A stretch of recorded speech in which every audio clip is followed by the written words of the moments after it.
evening, everyone, and welcome back to Reviews with Tyberius, and today we're going to be talking about the Naruto Worldbuilding. I'll talk about this after the intro, but yeah, this one's going to be quite interesting, so hit it!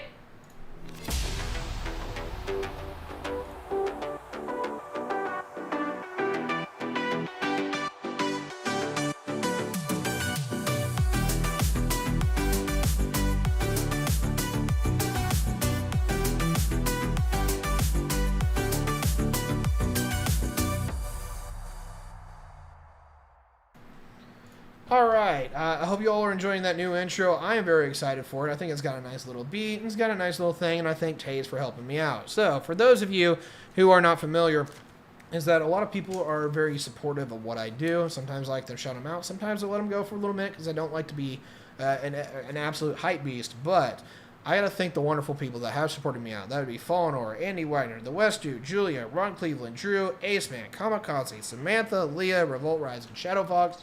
You guys have been some massive supporters of me, not only personally, but financially, helping me be able to balance out what's going on here with what's going on with other things, because I'm recording this at 2:52 a.m.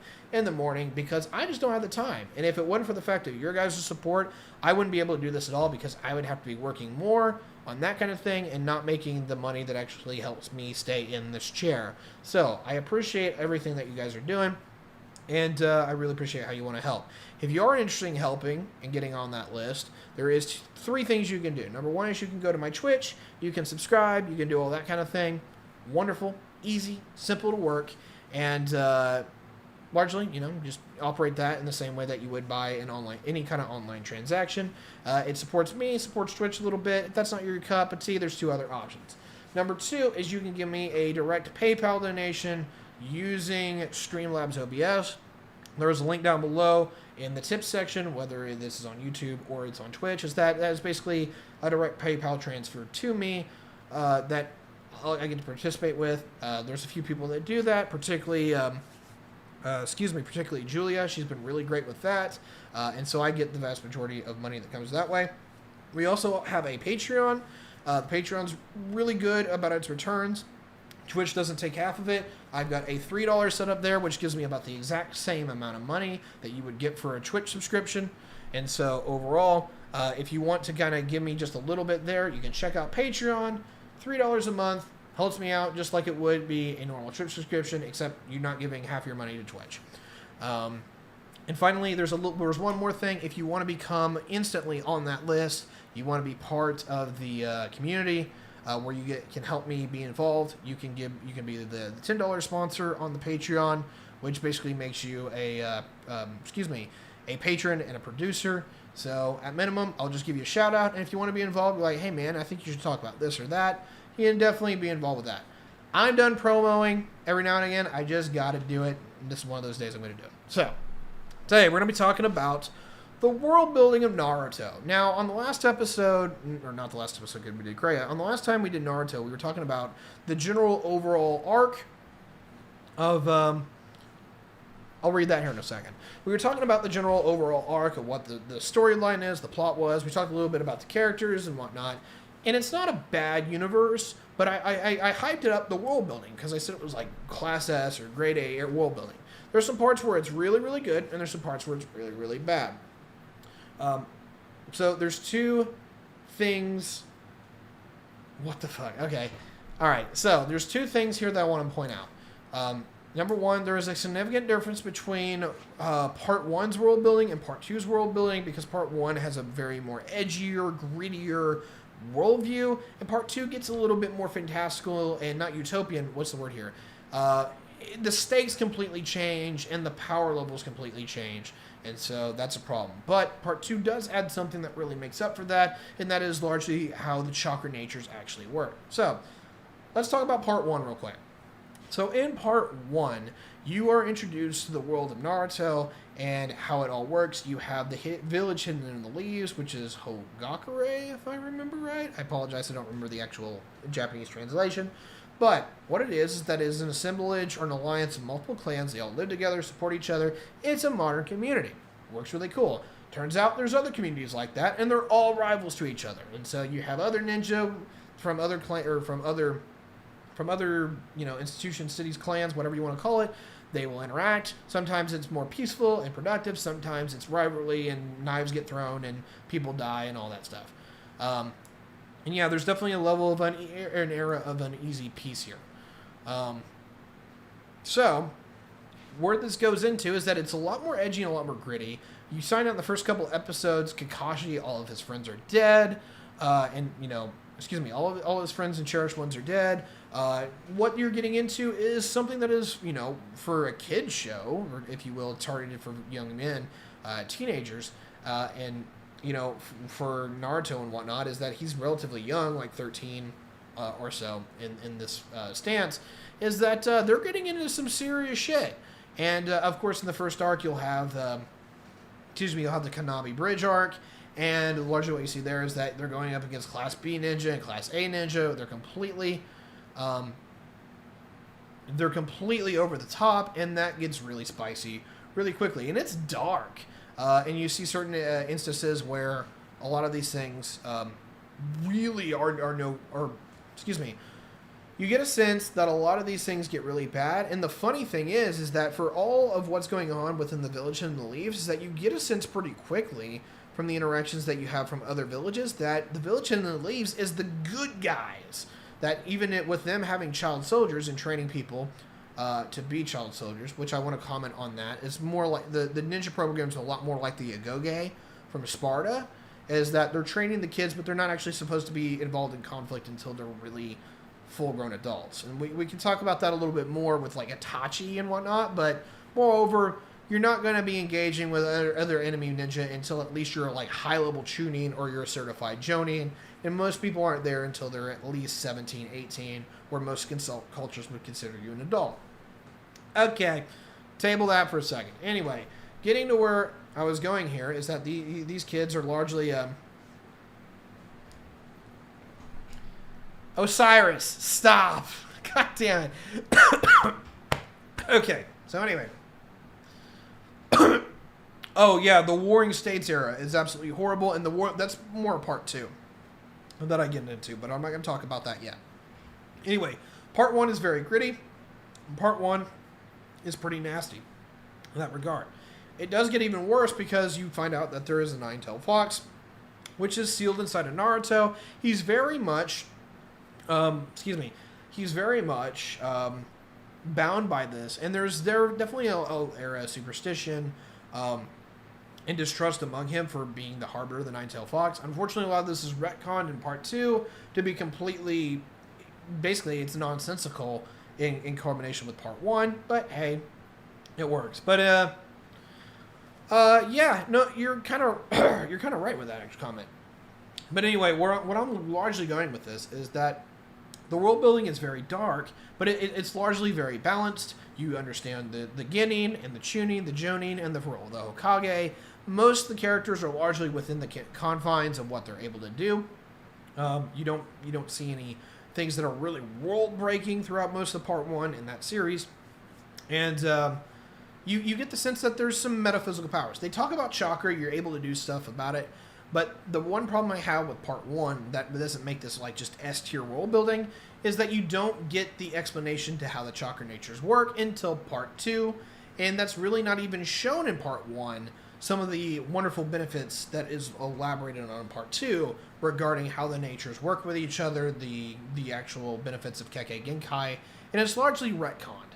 But it's actually one of the better things that part 2 does. So anyway, to wrap up part 1, we're like very low into S-tier world building if you like more of a kind of a grim dark universe in some regards. But overall, I definitely like A-grade world building. Has a really good atmosphere, has really good clout as far as what it's trying to present itself and how well it represents itself.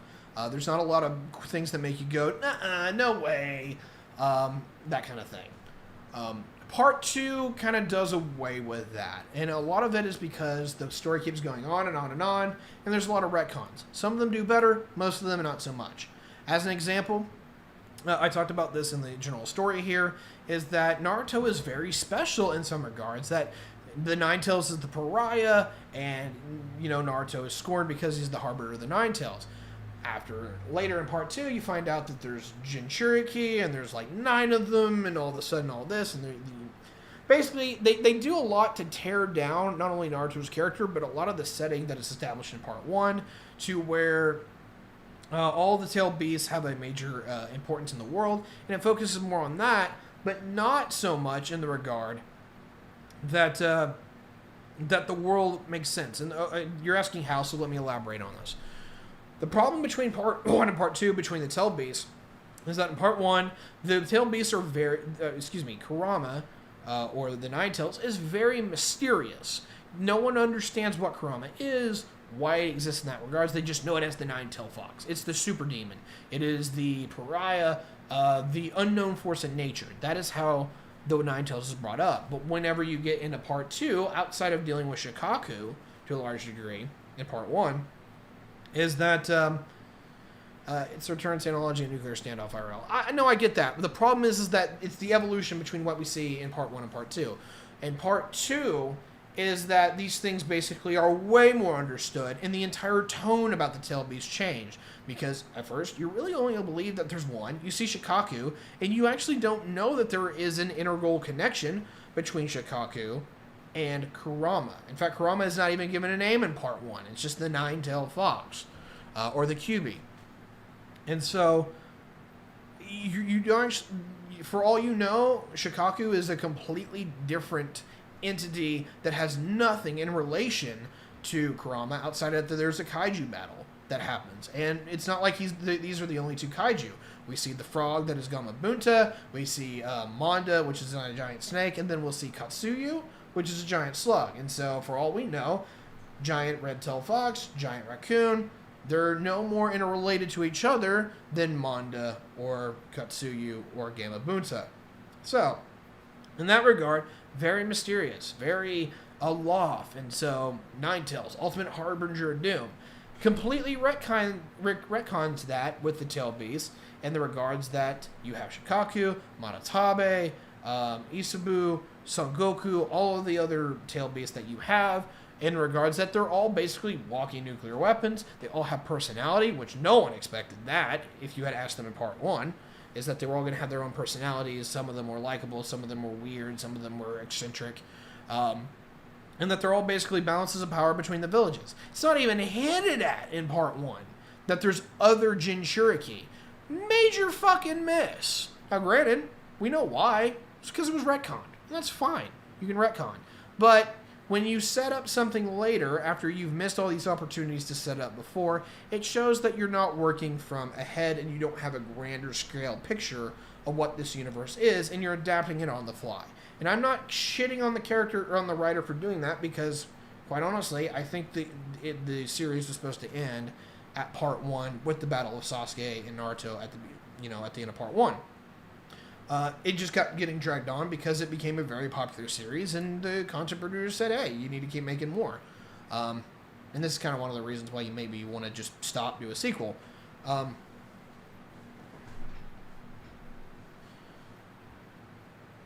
I'm not sure I want to go that. Not totally retcon. If you have 9 tails and 1 tail, you can assume that there are 1 and 9.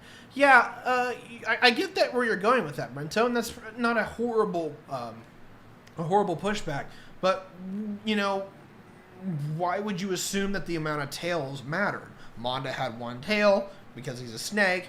Katsuyu doesn't have a tail. Gamabunta doesn't have a tail.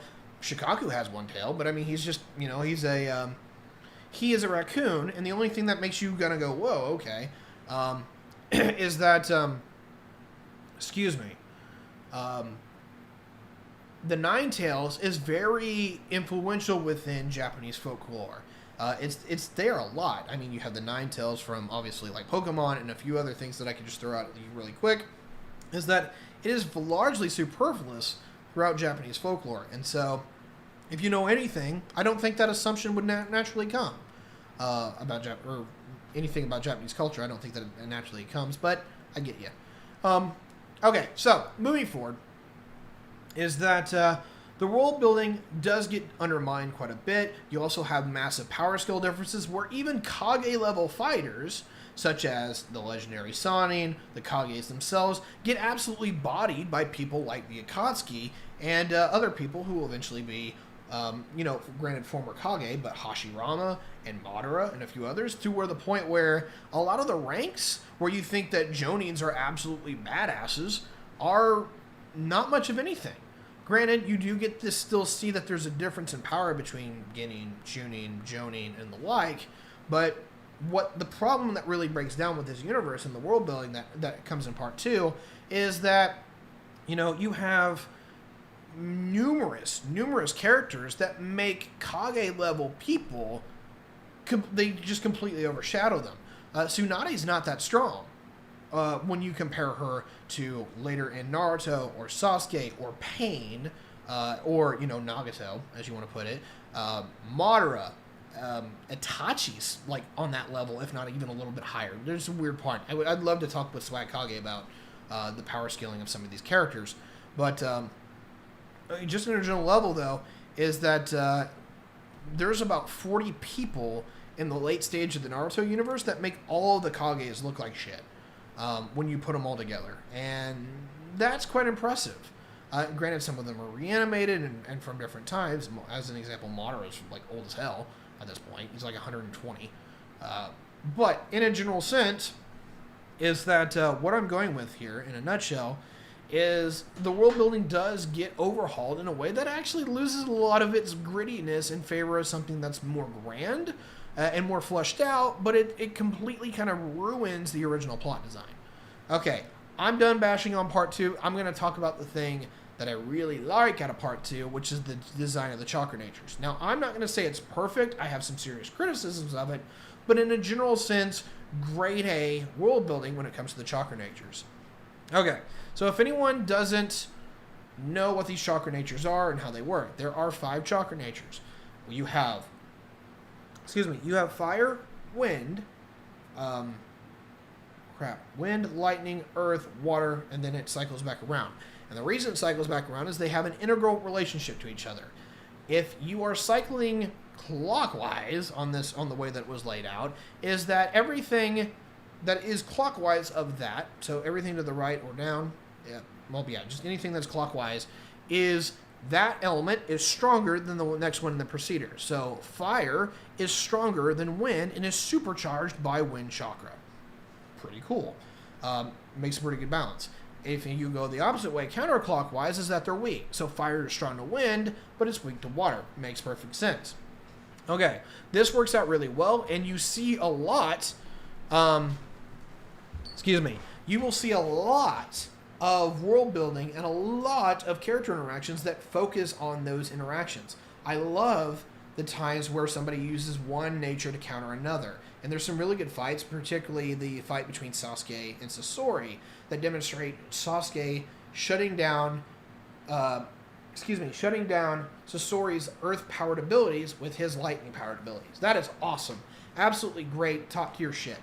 Okay, here's my only criticism regarding the original chakra natures and where they were. My criticism is I don't think the order is quite right. And I'll repeat the order for anyone who isn't looking or who wasn't remembering. Fire, wind, earth, lightning, Fire, wind, lightning, earth, water, fire. Alright? So, fire is stronger than wind, works. Weak to water, works. Wind is weak against fire, works. Strong against earth. Strong against lightning. No. That part of the circle starts getting me, and we'll keep going with that. Lightning is strong against earth and weak to wind. That doesn't make much sense either, and I'll talk about a little bit why. Earth is strong against water and weak to lightning. I'm about to stroke. I'm sorry, and I'll explain why here in a second. But then we'll go forward. Water being weak to earth doesn't make a lot of sense, but it does make sense being strong to fire. Okay, so here's the reasons why it doesn't make sense. So the reason why it was explained that lightning was weak to wind is because air is an insulator. That's true, but it doesn't make a lot of sense. And I think the problem here to make this work way better is that Earth and Lightning should have been switched to where wind is stronger than Earth, and you just think about it in this regard, erosion, and it actually makes a lot more sense that Earth would be stupidly weak to water, in the regards that water is the primary thing that is the primary force of erosion, both in ice and both in water weathering. Water would kick Earth's ass as an elemental nature. And it makes a lot more sense that Earth is strong against lightning, and lightning is strong against water. And I don't think I need to explain that, but if I need to a little bit, here's where I'll go. Lightning would be leaked to Earth because Earth is one way better of an electrical insulator than wind is and air, but also it usually functions as a ground. If you've got a lot of electricity and you need to dump it somewhere, they dump it in the ground. Literally every single time. If you have a short, that third plug-in on your fixtures, like that one right over there, that bottom plug-in, when you have the two positive, negative, and the bottom one, that goes straight into the ground. It is literally called a ground because it eats electricity. So, in my sense, just to give a general overall breakdown here, at least where I'm going, I think the creator did screw up on those two elements. They're in the wrong place. You flip those around, it would have made perfect sense. Wind is stronger than Earth because it will eventually wear it down and tear it apart. Earth is going to absolutely dominate lightning because it's basically invulnerable to it. And then lightning is going to absolutely take water to town for obvious fucking reasons. It's like a superconductor. In which there is some world building where that's used in that regard anyway. It's largely implied that even among the diagonals is that there's an integral relationship where they have some effect on it, where lightning counteracts water pretty consistently within... Lightning's usually pretty consistently in that universe used as a counter to water instead of Earth itself. And unfortunately, that's very unfortunate. I think the character might have realized that, the creator might have realized it afterward, but obviously can't change it now. Or else you just look kind of dumb. There is a nightmare, you got our camp, and then... Yes, this is an uber word to beat topic, but that's who I am. I will go from geopolitics to complete uber nerd in like 30 seconds. So anyway, the original chakra natures, I really like that. Now there's two more. They get alluded to a lot, and you definitely see their abilities even in part 1, but you don't really understand them a lot, and that is light release and shadow release, which is also known as light style, or particles, or in shadow release, dark style, whatever. Largely what this is that basically what this is that light is largely was implied as the power of healing and the power of more of the metaphysical. Yes, and it's also referred as yin yang as well. So anyway, light is largely the power of healing and giving purpose to the metaphysical. That's basically what those are. Any of the major metaphysical properties. Shadow release is shadow style is largely giving form to substance.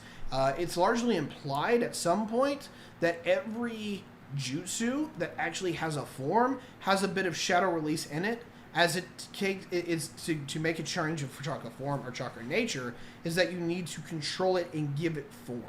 So things like the Rasengan, Chidori also are actually powered quite strongly by shadow style or shadow release, and that would be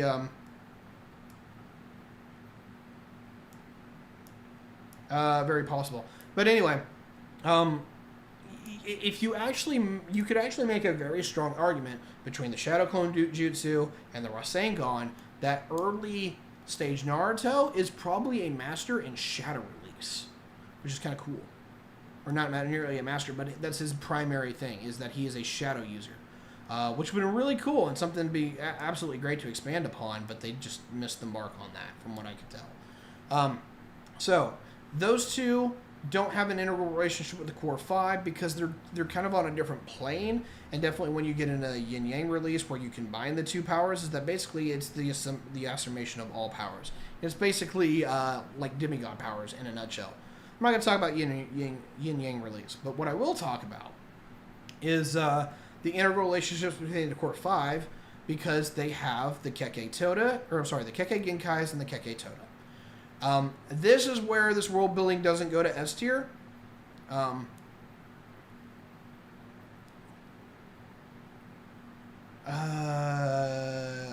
don't know where you're going with that. Anyway, this is one of the things that really keeps this from S tier for me in a nutshell, because some of these don't make a lot of sense to me overall. And that is, I want to bring up a little thing here just to remind myself. I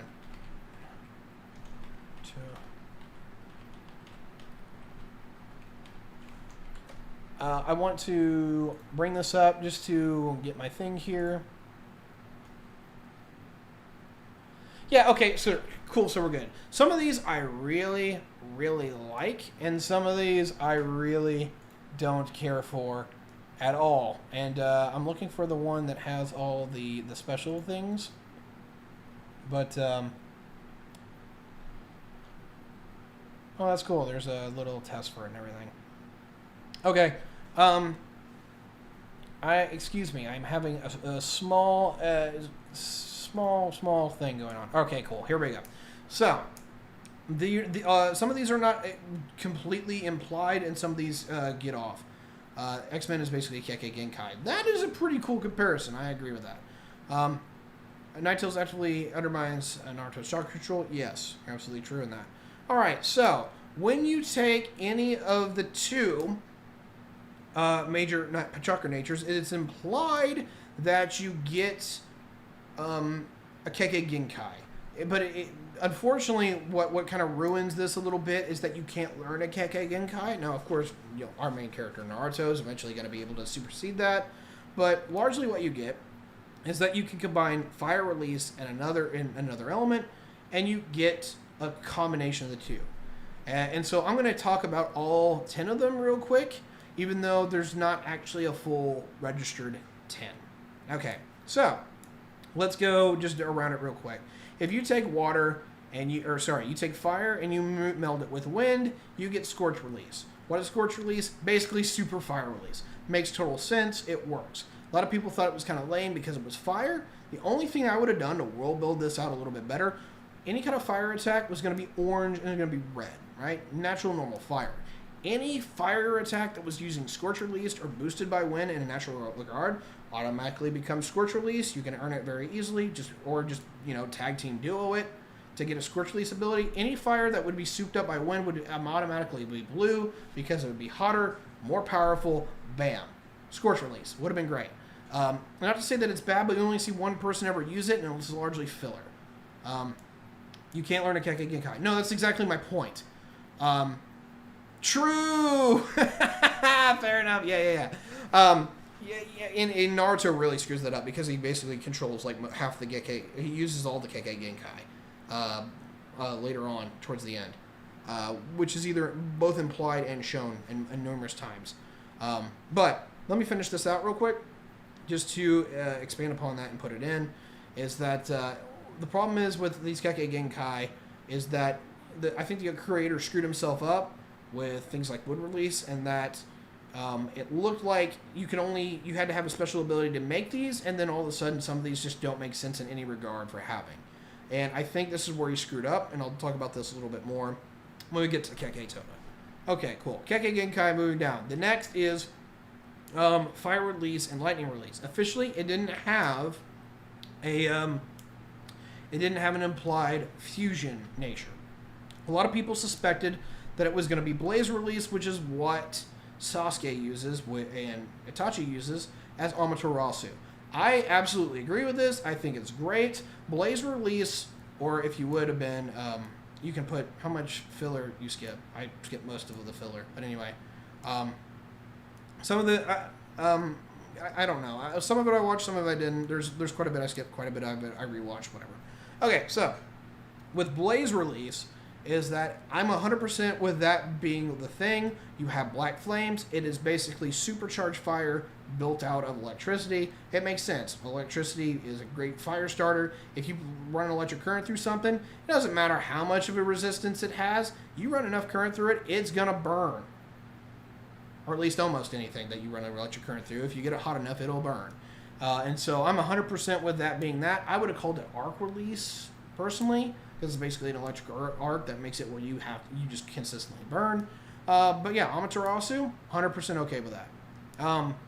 The next fire meld would have been with Earth. That is obviously Lava Release. 100% okay with that. Works really well. Completely within character. Completely well done within the universe. We'll move on to the final one with Fire, and that is Boil Release, which is its melting with water. Basically, it's steam power. And yeah, it works perfectly. I love all the things they do with that. Someone's a firebug, a class enthusiast. No. I'm just hitting fire as we go along because the fire one's really cool, but I'm going to talk about all the ones. I'm a wind nature. I love wind release, but it's kind of underserved quite a bit within the storyline, which makes me very, very sad. Okay, so speaking of that, anyway, boil release, really cool, works perfectly. I'm happy with it. Let's talk about wind release. We already talked about Scorch Release. We can jump away. The next one is wind and lightning, and that's largely implied as being magnet release. This makes, I agree, come on, man, you can't be like that. This is largely implied to be magnet release within the show, and it's stupid. Now, I don't know if it's directly stated to be that, but I think it's actually either really, really strongly implied or that it is stated, and I can't remember which. But if that is the case, that's a complete misstep. What you largely should have with wind and lightning is what we would call, what we largely call like a tempest release, and this is the hardest one out of all the natures to do. Is that when you usually get wind and lightning, you tend to get like storms and shit, or at least, oh my god. You largely see major abilities. And these are the two elements that do not forge together very well. And I get where, like, the creator maybe thought that this would be a good way for lightning to be the counter to wind, but it doesn't work very well. Is that lightning really doesn't have a problem. Lightning and wind don't have a good relationship, but it's that they're like mutually exclusive. Wind is the polar opposite of lightning, and so they're not strong or weak against each other. They're completely on the opposite sides of the spectrum. Exactly why I wanted to explain with the original part is that relationship's screwed. When you merge lightning and wind together, you get the best of both worlds. Wind is pretty much the best AoE attack. And anywhere that you're breathing oxygen, you can use a wind style attack. Bam, smack them, and you can smack everybody in the room. Lightning is literally the definitive opposite, where you just smack something with a definitive strike, usually. Now, of course, you'll see a few other things like Chidori Stream, which target multiple AoE effects, but lightning as a general level is really good at hitting one particular target. Wind is really good at hitting all the targets.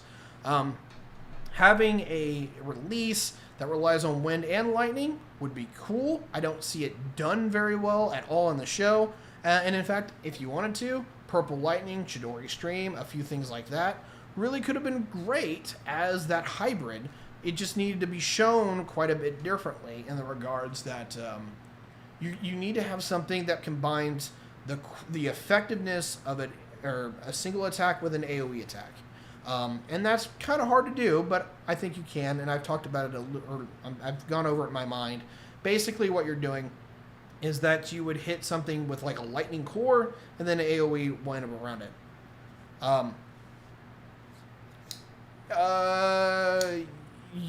Correct me if I'm wrong, but Kakashi developed Purple Lightning because he didn't have access to the Sharingan anymore, and he couldn't use that anymore. But anyway, I want to move to the next one. The next one is not stated at all. That is the merge of wind and earth. Now, I would just say, you know what, this is like a dust release or a sandstorm.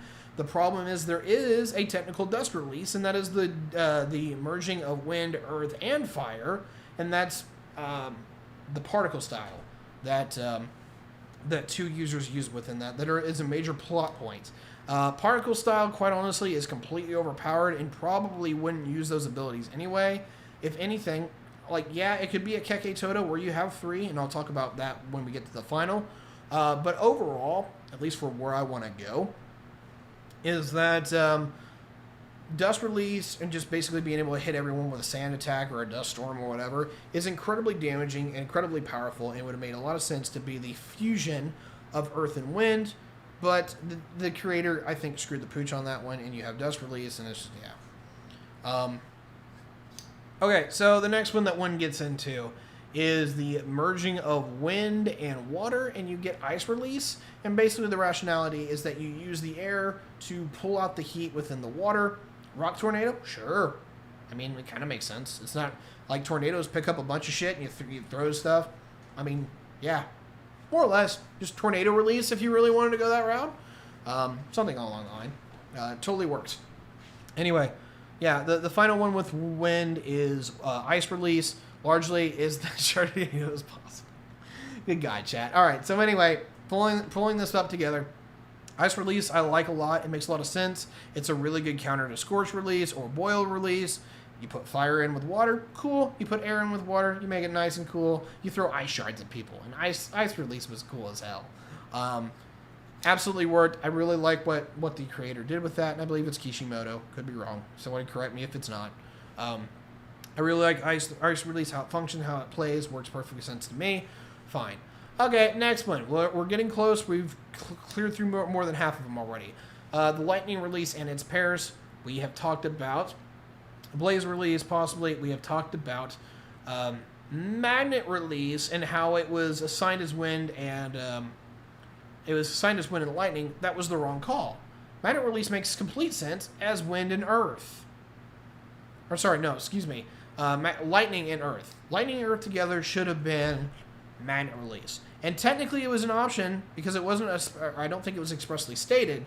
But overall, yeah, should have had lightning and earth exclusively stated as Magnet Release. That's literally what magnets are, is even natural magnets, is electrified rocks. Or not electrified rocks, magnetized rocks, more or less. Totally natural. Yeah, my brain is cooking a little bit. Don't make fun of me. Anyway, finishing that whole thing out is that, Lightning Release and Earth Release are implied actually to be Explosion Release and possibly derived into what Datara was doing. It is implied, but it's not stated specifically that is the case. I get where they're going with that. I don't like it. I think it's dumb. And I'll talk about that more in the Kekkei Todas. Okay, so the next one with lightning would be water and lightning, which we haven't talked about. And this is known as Storm Release or Gale Release in the show, depending on what you go with. And this one's screwed up to all hell. I like where they're thinking with the storm category, because you put water and lightning together, you get a nice storm. I don't know what you would actually call it outside of that, but because what naturally makes storms is water, wind, and lightning. And that would have been a perfect Kekkei Toda, but it's completely goofed up. Not only in how the attacks are shown in the show, but also, and in the manga, but also in how that this thing's supposed to work. What lightning and water do is that they kind of supplant each other in a very similar way to what wind and lightning would do, where water is a very good AoE attack, and wind is a very good AoE attack. Lightning has the same attribute but in reverse. What you largely have here, though, is that water basically makes super lightning attacks because of the fact that it's conductive. And so I would just say, you know what? It's super lightning. You can call it whatever you want. You can call it... I mean, you're not going to call it super lightning, but there's some word in there in the English language I'm sure you could pull out that would convey a greater level of... Are you thinking Kekkei Genkai are all elementally connected like chakra natures?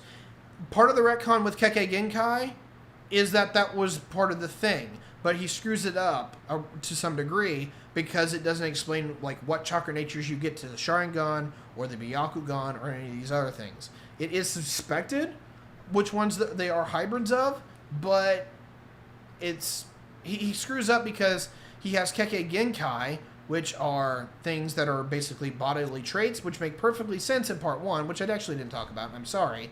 But then he completely retcons it to where you have Wood Release as a Kekkei Genkai, among a few others, like Ice Release. Ice Release was actually in part 1. Sorry. It's kind of dysfunctional from the start, to be honest, but it gets a lot worse in part 2. Okay, so anyway, finishing out on Storm Release, or at least what it was implied, just should have been Super Lightning. Basically, you throw some water on somebody, you'll light the bastard up with lightning, you're good to go. Just Super Lightning. Or if you will, like a... It's a, I don't know, trap lightning? I don't know what it is. Wood release, well, we're about to hit wood release here in a minute anyway. So, lightning, we talked about how it all works with all the other ones so far, and we're really just wrapping this up at this point. Earth release. We've talked about all but water. Yeah, we're literally down to the last one, and it's wood release. So, the problem with this, water and earth together make wood release. I like where he was thinking with this. He's completely jumped the gun with this. One, wood release is completely overpowered in the show. And it's not, I mean, it's bad enough when you have people like Yamato or Tenzin with Danzo. Their wood release is stupidly strong, even amongst themselves. But then when you get Hashirama, and it's completely top 5 hacks overpowered. I'm 100% with Swagkage on this one. Wood release is absolutely effing stupid when it comes to its power, and absolutely by far should have been a Keke Toda. At minimum, if not literally like a light hand version of Yin Yang release. Wood release is just overly stupid powerful. Okay, cool. The final one is the Keke Toda, and that is Dust Release. And Dust Release is the particle style that the Tsuchikages used. It's incredibly overpowered. It makes sense in the level of power that it has compared to some others, except Wood Release. But the problem is that the fusion of the elements makes no sense. It's fire, wind, and earth. Alright, so to put in this, I think that the Keke Toda should have been expanded on, and there should have been a couple of hybrids there that were obvious. Water, wind, and lightning is obvious storm release, and what this should have been is simply major powerful jutsus that wipe out AoEs. Anything that the water and the wind doesn't hit, the lightning takes the fuck out. I would have loved to have seen a proper storm release Rasengan. One of the things you could have done, pile everything into the Rasengan, you throw it at somebody, the son of a bitch explodes and literally wrecks an entire area. Would have been like a super Rasen Shuriken. Would have been cool as hell. And it would have been relatively easy to do, makes sense.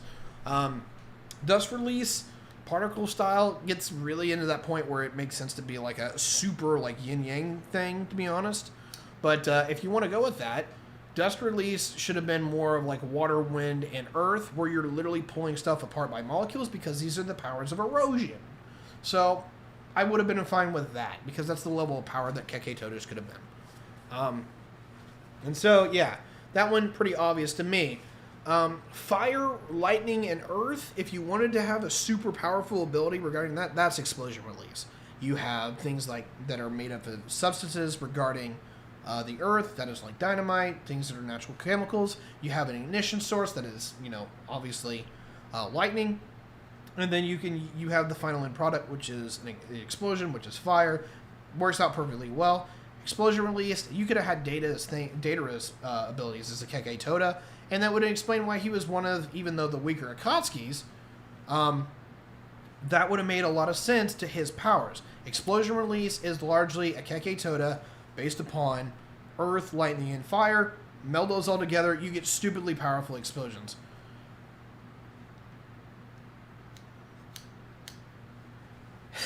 True!